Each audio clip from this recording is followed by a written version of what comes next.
So at Amazon, I created these. At Amazon, we have these leadership principles, and I created these slides, and I kind of went over Hawaiian words that related to it, and then as you can see, I related it back to the principles that are specific to Amazon.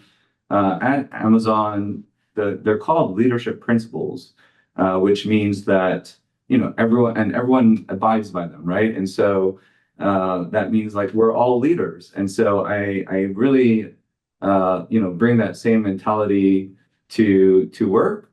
You're all leaders. You're all part of this wonderful thing that we're building together. And so I created my own version of this, and I've been really excited about watching this show on Apple TV, Chief of War. I'm not sure if you folks had a chance to take a look at an episode or not, but it inspired the new version of this, and so I'll go through the slides. But before I do that, I want to introduce my dear friend Koila, who has been my friend for quite some time. You can see he has kumu, that means teacher. That means someone that is highly respected in Hawaiian culture. He was actually the cultural advisor on Chief of War. He's been my friend forever. He welcomed me to LA. He moved to LA before I did. And so he's been my ʻOhana for quite some time. So welcome, Kuila. Please introduce. Aloha mai kākou, everyone. And I'm reaching out to you from Ola'a and Volcano next to the crater. Thank you for having me. And can you hear me? Yeah, you're coming in good. Awesome. You look good too. Nice to see you. What's that? I said you look good too. Nice to see you. Oh, thanks. I took a bath. So I want to listen on your meeting and jump in whenever you need me. Okay, wonderful. So okay. I'll share my screen, and Kuila, I'll kind of point to you at a few points. Okay. So let me share.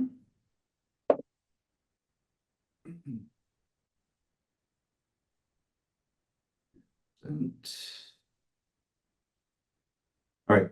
Are you folks able to see my screen? Yeah. Okay, wonderful.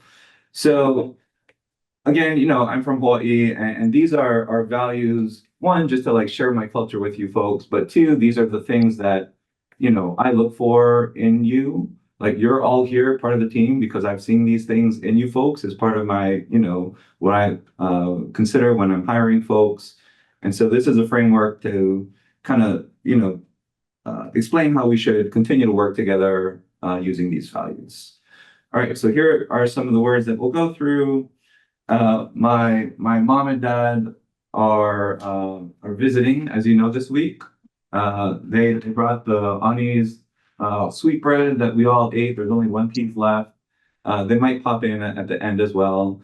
But ʻOhana, you probably heard me use the term quite often, literally means family, but it also means extended family. Like, Huila is not blood related to me, but I consider him my brother.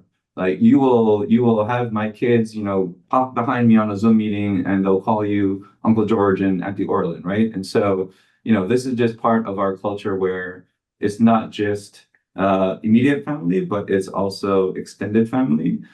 And there's Dad that just joined at the perfect time. Hi, Dad. How's it going? All right. So everyone you see on here is my team. You also know my friend Kuila, who's on here. I was just thanking you for the sweetbread that you bought for everyone. There is only one piece left. So thank you very much.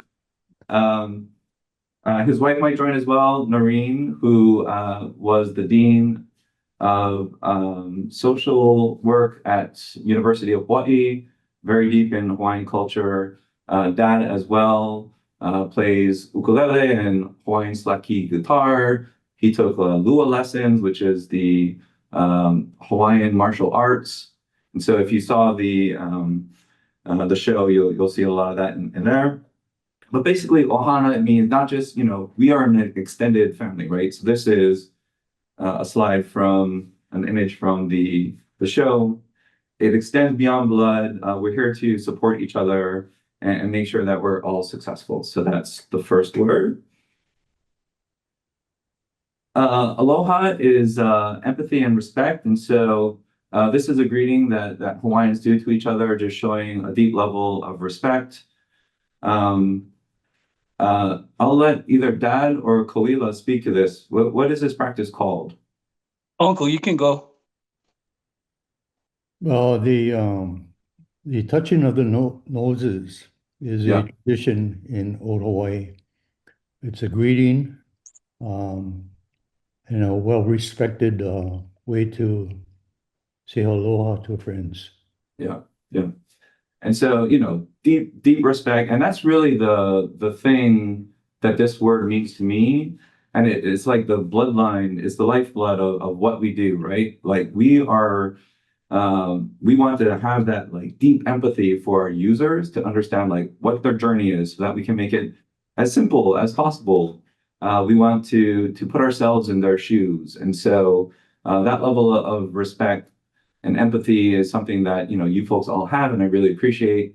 And that's not just our users, it's to our customers, it's to like our partners in engineering and product, understanding the troubles that they're going through, and helping them out and understanding the things that they've done well and celebrating. And so making sure that we have empathy and respect for each other. Cool. Yeah. I want to add something to this image too, Yeah. really quick. And what you're talking about is connectivity. It's about us connecting to each other. And what these two characters are doing is presenting their ha, or their breath. And so when they touch nose, what they're trying to do is they're trying to inhale the spirit and the soul of that person's breath, and each are exchanging it to become more connected as one. So like as a team, everybody has a way of connecting, and this is our way of connecting to each other. That's awesome. Thank you so much. Yep. All right. So along those lines, connecting with each other and Kokua, helping each other out, right? None of this gets done on our own. It takes a lot of work and a lot of coordination. And so, support your teammates, make sure you're sharing knowledge so that we all understand what needs to be done and how to do it. Make sure that we're working in unison to make sure that everything we do is optimized. And so here's an image of from the show where they're on a canoe. And so voyage, over the seas is like deeply rooted in Hawaiian culture, and honestly all Polynesian culture, as Alema will speak to. So Kuila, Alema on my team, I hired him from, he lives in Hawaii, married to a Hawaiian, he's Samoan. And he's the one person Dad asks about every time I tell him about the team. He's like, "Oh, how's that guy, the Samoan guy from Hawaii doing?" So as Alema will also attest to, this is important in our cultures. Wayfinding, and at night they would obviously, or not obviously, so maybe it's not obvious. If you haven't seen Moana, at night they would wayfind by the stars. They would look at the stars to understand where they're going. And there's a famous canoe called Hokulea, which I believe both Kuila and Dad worked on. I think Dad took me when I was a little baby, and I was like messing around on the Hokulea. But that was a voyaging ship that showed to the world that Polynesians they recreated the traveling by stars and showed to the world that how amazing it is that we're able to do this. So. I'll let anything for you folks to add. Okay, so the hokulea I'd never worked on because I was away at boarding school, but my mother was close friends with my Uncle Herb Kane, and he helped us through our high school years and Lady A and whatever, and then my mom took over the Polynesian Voyaging Society as a co-founder and a president. And she also helped see that the hokulea was funded properly. And so our family were the food providers. So we did all the drying of the bananas, the fish, and stuff in Parpina. So that was my mom's kuleana for her responsibility for the voyage in 76. Yeah, but That's I've been on the amazing. boat. We were just on the boat a couple Christmases ago while we were shooting Chief of War, so we could cast my mom and my dad's ashes into Waikiki Bay together with my aunties that had already passed away and then my uncle. Yeah, okay, and that's it. That's awesome. I got chicken skin. That's really touching that you were able to do that for your parents. Yeah. You see the bananas over here, and so there's as you know, you need long voyages, you need food. It's not nighttime, so during the day, I guess they would use their phone to wayfind. Just kidding, right? So this is a production still, but it's just a note that this production of this magnitude is also an example of Kokua. Lots of people had to come together, including Kawila, to make this happen. He shared with me at one point the funding kind of went sideways, and he says, "Oh yeah," and then Jay figured it out. I'm like, "Who's Jay?" He's like, "Yeah, Jason Momoa." So anyway, it takes a lot of effort to put a show like this together, and Kawila was highly influential as part of this, and so super exciting that I feel like I know a superstar in the industry, which is pretty awesome. Come on. All right. Go. And just a little bit. Oh, go ahead, Dad. You were going to say something. You may mention the, the voyage of the Hokulea. They traveled around the world. Yeah. Not easy, and the navigation is the tricky part.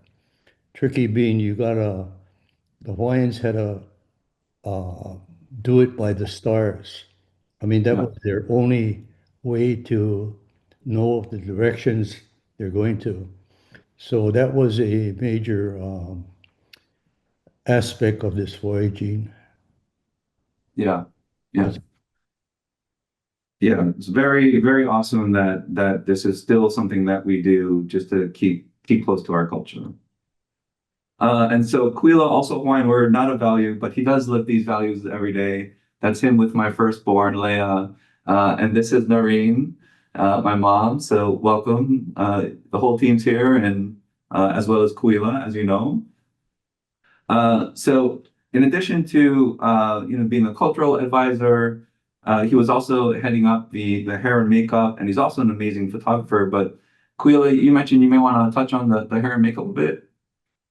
Okay, so when Jay called me to join the team, I was one of the first aesthetic advisors. So I'm currently the aesthetic advisor. So I oversee the costumes, all the tattoos, all the makeup, and all the hair. So everybody has to pass through me and my assistants to get all checked to make sure that they're properly dressed and they got the right tattoos in the right place in the right direction. And my job on the daily is to make sure that I go out to the set to check how everyone looks, and that my costume hair, and makeup team is vital and active and paying attention. And then what happens a lot is that because we have hundreds and hundreds of actors and stunts in the same location, but shooting all different scenes at the same time, it's kind of chaotic. But my thing is just to keep my style and costume team focused on what's being shot at that moment. What's the most important? Yeah, awesome. Yeah. Tons of responsibility. And when you have a chance to watch a show, it really comes through. Like all the languages in Hawaiian, there's everything feels extremely authentic, and that's because of Kuila. And there were a few things that are like, was that really how it was? In the battle scenes, there's also women battling. And so I called Kuila, I'm like, is that? And he's like, yeah, especially the elite, the royalty, they would join forces with the men and they would fight. And so pretty awesome that there was that level of authenticity and everything that you brought to the table there. Yeah, we had a whole team of advisors. I wasn't the only one, but I was one of the key ones because Yeah. mine was visual. And so they asked me to bring on Antipua Kanahele, and they wanted the Kinaʻole Foundation to come behind us and support the project, and Yeah. I did, and I brought all of them in, and so Hui and Tipua's daughter helped design all of the ka'e, the lauhala woven waistbands, Yeah. the ties, and all the printing and all the netting, and so she brought in a lot of that Kinaʻole vision into the whole Kamehameha and the Kaiana costuming and Ka'ahuan. Awesome. You'll also notice that there's a lot of feather capes in the show, and so Kūpono is, I see it as excellence in your craft. We are all, working on extremely important projects. We're in charge of the look and the feel and the interaction and how easily people get from point A to point B.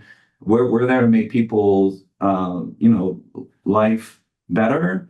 But to do that, we need to be really excellent in our craft, and there's a really high bar that we have, and I really appreciate that I've been seeing a lot of that work coming out from this team, and so Kuila took this photo, by the way, a whole series of photos, and a lot of these kind of capes you'll see. It was worn by Ali'i, our royalty.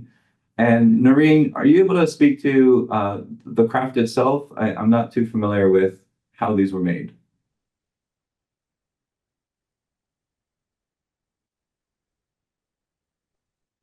We'll speak to that about the craft in featherwork for Hawaiians in ancient and maybe even current day. So I'm going to defer to Yeah.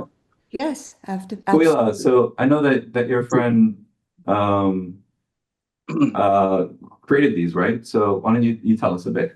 Okay, so this is in Ahukawa, and an Ahukawa is part of a collection for warriors. This is a battle cape. As you know, it's only covering one shoulder, and his open shoulder is open for the akua or the gods to guide his weapon.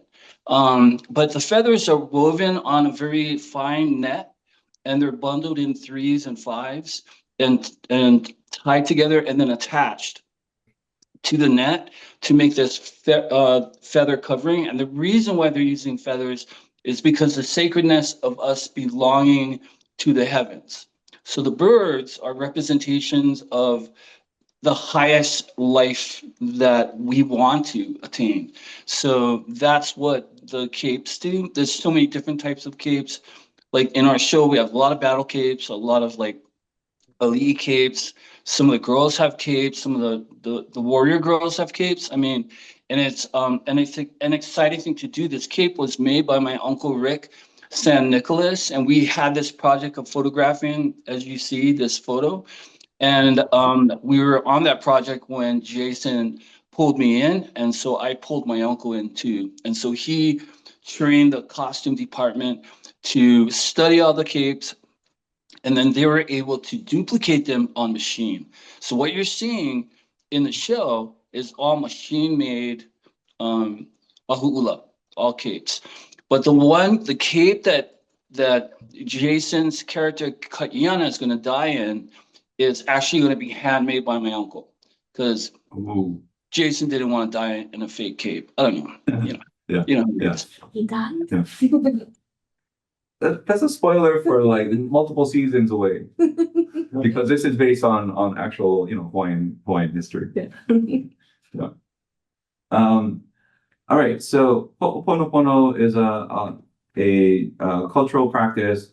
I know about it at a very, high level, and so I'll let Kuila explain. But the things that resonate with me are that it's an opportunity for people to get together and have open and respectful communication.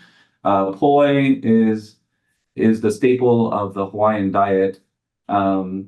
And there's a legend, and I may get this wrong, but I'll say it from what I recall, where man's elder is the taro root. And so the gods had their firstborn, and they ended up burying the firstborn, and then the secondborn was man. And then out of the ground grew the taro root, which we pound to make poi. And so when poi is at the table, which it is at every Hawaiian family dinner, your elders at the table, and so the communication that you have must be respectful. But Kuila, I'll let you take it from there. Yeah, so Haloa is the name of the firstborn that our people buried into the ground, and came from that kalo, the tower root. So just so you knew what the name was of this firstborn. And then the secondborn, of course, was our native race. But Ho'oponopono is a way to edit and fix things and correct things. That's a standard practice under Ho'oponopono. But when you practice Ho'oponopono with each other, like as a family or as brothers, sisters, aunties, uncles, and your parents, you're doing an emotional sifting through problems that you guys are having or things that aren't going right between you. And the Ho'oponopono session is guided by the Luna or the person that's the strongest, either your grandparents or your parents. And then you try to work out your difference. And the best part is it's an opportunity for everyone to be together in front of each other and clear it and make it right. So Ho'oponopono is also a way of a group correction and a group making everything right. And yeah, so we Awesome. Thank had you so much. Ho'oponopono once a month at our house as growing Okay. up. Okay. Okay. Awesome. All right, so a few more to go. This one came in hot. We've been having discussions around making sure that, we have such a high bar when it comes to our work and our design. And I want to make sure that we always, even as the company grows and we're interacting with more people and we're going out to, events with customers, et cetera, that we have that same high bar for professionalism, just making sure that we're seen as the department that's, amazing at the work they do, but also highly professional. But holding yourself with integrity and pure intent, and Kinaʻole is the word that Kuila suggested. There's a few phrases that come to mind. When it comes to professionalism, Justin, when I hired him and he was telling me what his strengths are, he said, "I do the right thing even when no one's looking." That really resonated with me. Carl let me know that when hearing about, hey, let's make sure that we're professional, he said in the army, before they release for the weekend, their officers will say, hey, just don't act a fool. And so, same kind of thing for us, like make sure that we're always professional. But Kuila, go ahead and speak a bit more about Kinaʻole. Okay, so kina in Hawaiian means blemish, a bruise, a deformity, and ole means without. So Kinaʻole is without a blemish, and it's flawless. So the meaning of Kinaʻole really has its root in being flawless in everything you do. So the word right is a leader of every single description of Kinaʻole. You want to do the right thing for the right reason at the right time, the first time to the right person. So it's always doing the right thing and doing it for the right reason and having the correct intention and just making it all good and excellent and flawless. Like being really a creative designer like you guys, I mean, part of it is just being an excellent designer, but the other part is how you go about sharing and distributing it with each other and Yeah. outside of yourself and work is always reaching to do the right thing all the time, the first time. Awesome. I love that. All right, I saved this one for my dad and mom to speak to, and I'm ending with this because from what I understand, Imua is a rallying cry, it's a war cry, but it's really to like get us all to bond together, obviously to support each other. But I'll hand off to my parents to speak more about this.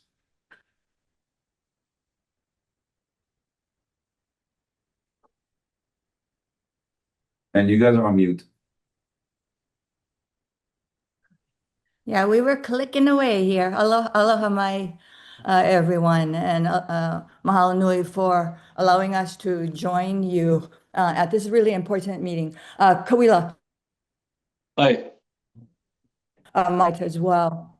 My most important role, let me back up. My most important role is as Kauhele's dad's partner, and I take great pride in that. And, together we try to live the values of our multicultural roots and background. But in my other life, I have been dean of the School of Social Work and Public Health at the University of Hawaii at Manoa. And in that job, as you are doing, it was always important to us to try and infuse the values of our various cultures in Hawaii, foremost and of priority, Kanaka Maoli culture, into the learnings of our student in justice, health, and well-being. So I mahalo you all and appreciate that you try to do the same in your field of practice. Let me just say one summary comment, and that is the values you speak practices and so imbued in the lifestyle of Hawaiians and other peoples of Hawaii. But one of their foundational cores, as Kawila speaks to in all his stories and explanations of who we are in identity as individual Hawaiians and collective Hawaiians, that foundation relates to pilina or relationships. The values of aloha or ʻOhana or Hoʻoponopono always speaks to the relationships with others. And it's the spiritual realm, it's with ʻOhana or family, and it's with the broader community. And I think in your work as well, the importance of this holistic view of how to move forward with strength and success always will be grounded in that foundation of pilina or relationships. One more thing. One of my most recent from the University of Hawaii was a book on Kamanovai, published by the University of Hawaii Press. But in that book, we were able to speak to 12 kupuna in Hawaii who talked about interventions such as Ho'oponopono and Lua, in which you see in movies. So these values are important and I think relate to our identity as Hawaiians. Imua in particular, move forward with strength, relates to the concept that there's an inner strength to individuals in our culture, but it's always related to our ancestry, to who we are today, and to the generations to come. And it's always related to this continuum of spiritual realm. And so we are never alone. I think as Hawaiians, when you think of moving forward, people. As I speak with you today, I'm never alone. Standing with me in spirit is my ancestors and generations to come. So, together, the movement forward is a collective experience. So, my husband here is shaking his head, and Yeah. he is actually so humble, and he teaches me so much. And I don't speak too good. That's why I have a wife that can't speak like that. But he Yeah. lives the values Yeah. of people. Well, that was beautiful. Thank you so much that was the perfect ending to this meeting. Thank you to the whole team for listening and learning. This was awesome. Glad you got to meet my parents and my dear friend Kuila. So thank you everyone. Really appreciate it. Love you guys. Bye. Aloha. Mahalo nui. Aloha. Aloha. Thank you. Aloha.